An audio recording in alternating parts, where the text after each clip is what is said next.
the U.S. anti-doping agency does claim to be an independent, non-governmental organization. That's a bit misleading. It's actually funded by the U.S. government and overseen by the U.S. Congress. And the World Anti-Doping Agency has in fact taken the United States to an international review committee.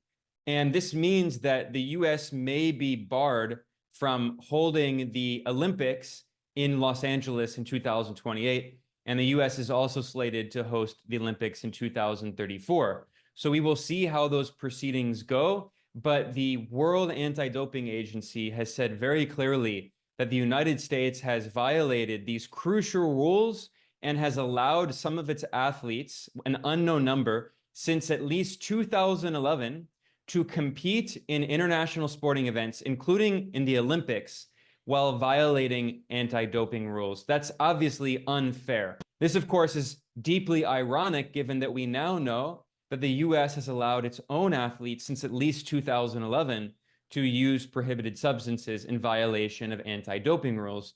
This has also led to harassment of Chinese athletes.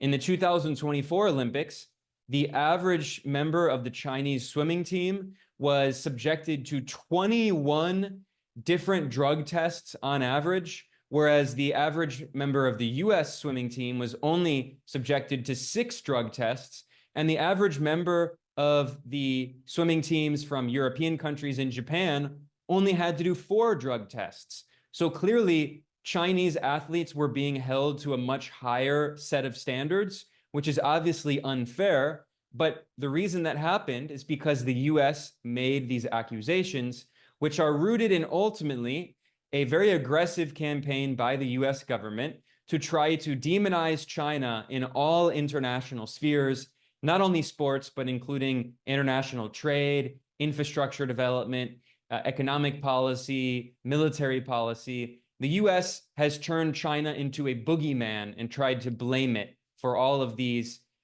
often fabricated excuses that the US uses.